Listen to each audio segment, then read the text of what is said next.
Hello peeps! Welcome to Let's Talk, the place to pep up your English skills. My name is Michelle and today you're learning 25 everyday English words that are always mispronounced.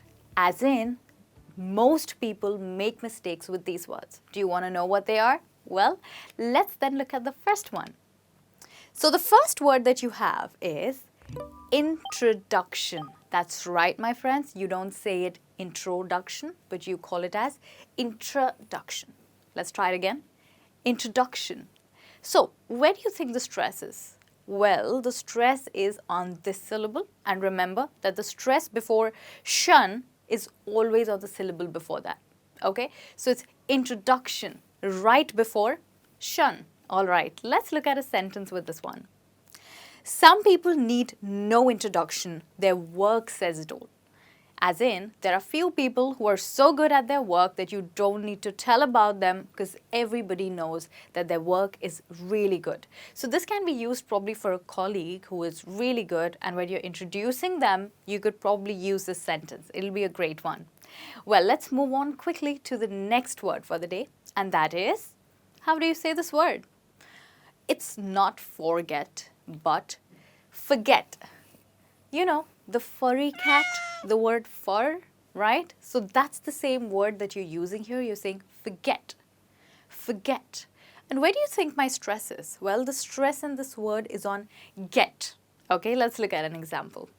Just forget about what happened and move on. As in, whatever happened, forget about it, don't worry, and move on to the future.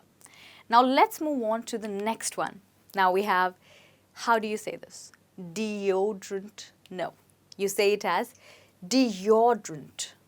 Let's say it again. Deodorant. So the stress is on o, deodorant. Okay. Now let's look at a sentence. It's a good idea to carry a deodorant in your bag. Well, I think that is true. It's always a good idea to carry a deodorant in your bag. Otherwise, you have the risk of stinking in front of other people, which is not good. What? You stink. You stink. Okay.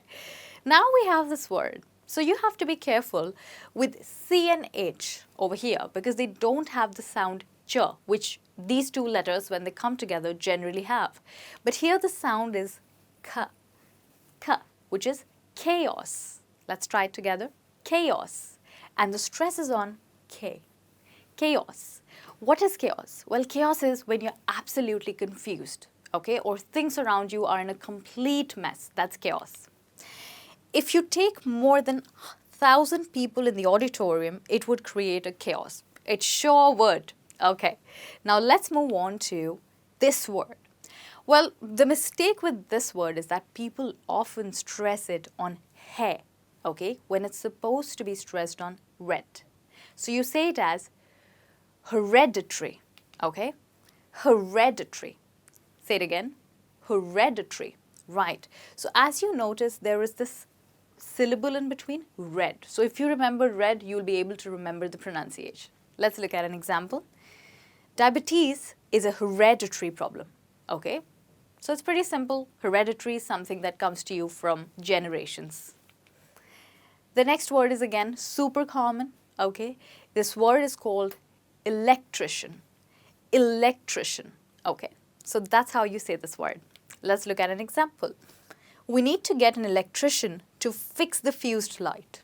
Where's the stress? Well, I told you at the beginning of this lesson that the stress with the words that end in shun is right before it. Electrician. Wonderful. Now moving on. Neglect. Yes, this word is pronounced as neglect. And let's look at an example. The government schools in India are often neglected, which means they're not paid so much attention to. Okay, now we have this word. Well, in this word, we stress on MO. Okay, so you say it like demography. Demography. So the stress is on mo. Let's try it again. Demography. And an example. In the last 10 years, the demography of our city has changed completely or rapidly. Now, what is demography? Well, demography is the people in your city, the number of people in your city. It's been changing rapidly. Okay. Now we have this word, and this word has a silent letter. Can you guess which one? Let's find out. So, which letter is silent? Quite easy. It's S. We don't say the S, we say debris. Let's try it again. Debris. Okay, so debris are the remains. So when something is destroyed, whatever remains is called debris. After the crash, debris from the plane was scattered over a large area, which means the remains from the plane. Now the next word. How do you say this? There's one more letter here which is silent, and that is E. Okay, now see how it's pronounced. You know cash in terms of money, right? So those money or dollar bills, they're called cash. But here, this is a word which is related to computers, and it's also called cache. Let's look at an example. Empty your computer's cache regularly. It would perform better. Okay, now we have this word. How do you say this? Okay, this word is a bit tricky. You have to listen to it carefully. It's radar. Radar. Okay, so let's look at an example for this word. File your taxes honestly, else soon you will be on the income tax department's radar. This means that they'll be on the lookout for you. They'll be waiting to find you and to sue you because you've not been paying your income taxes properly. Okay, so this word is radar, okay, which sort of means in range. Okay, now moving on to the next one. This is a very common word and we often mispronounce it. It's negotiate. Let's try it again. Negotiate. Okay, it means to basically deal with somebody, okay, especially related to money when you want to bargain or when you want to discuss with them the price for something. So that's negotiating. I'm sorry, I can't negotiate the price any further. Take it or leave it, which means accept it or just leave it. Okay, moving on. Here we have another word. It's called as hypnotize. Hypnotize, which means basically casting a spell on somebody and getting them to believe everything that you say. Okay, so an example.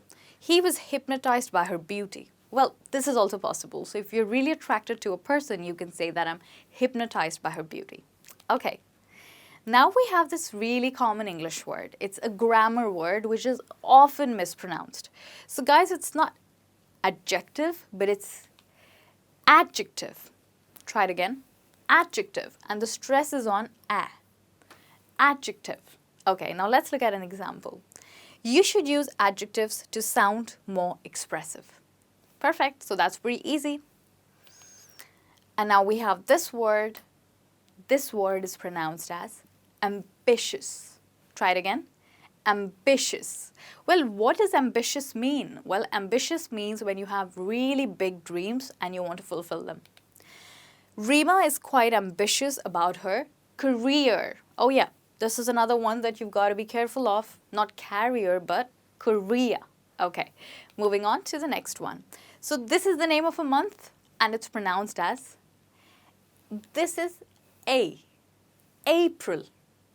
April, okay?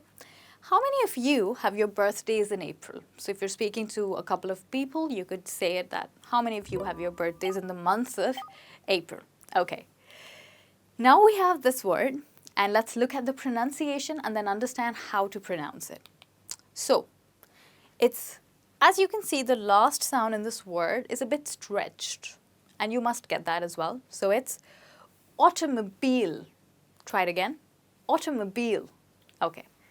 The automobile industry is the first to get affected in a recession. So what is a recession? Well, recession is an economic decline when the economy is suffering basically because of, whatever is happening in the country. And in such a situation, the automobile industry is the first one to suffer.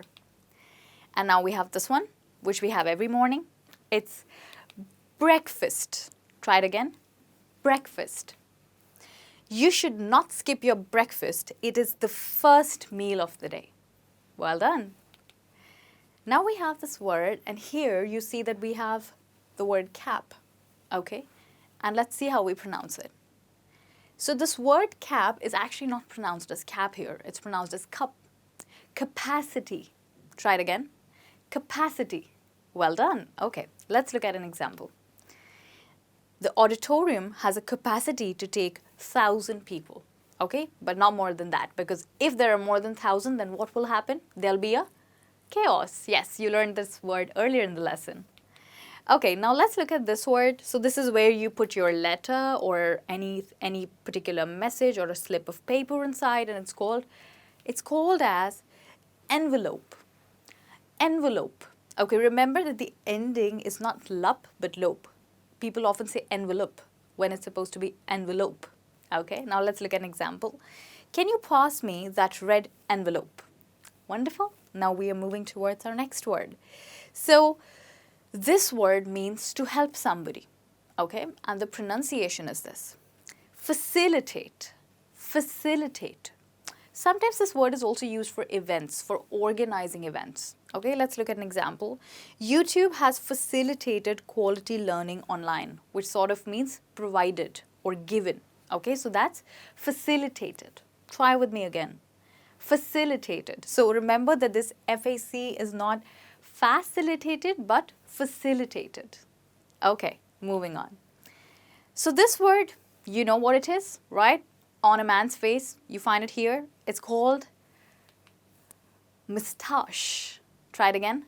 Moustache. This might be a new one for you because this one is a bit tricky. So, moustache.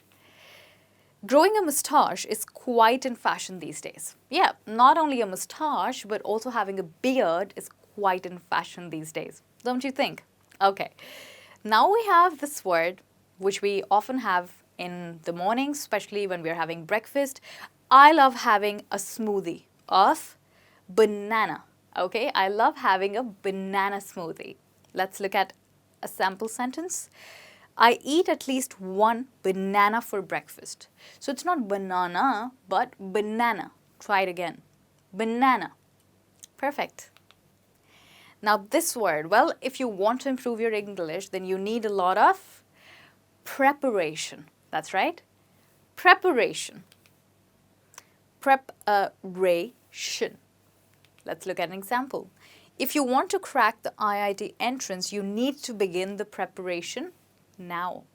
Well, guys, for improving your English, you need something more than preparation, and that is repetition. Yes, which is what you need to do in this lesson. So if you have learned all the words today, then what you need repetition. Yes, try it again. Repeat after me.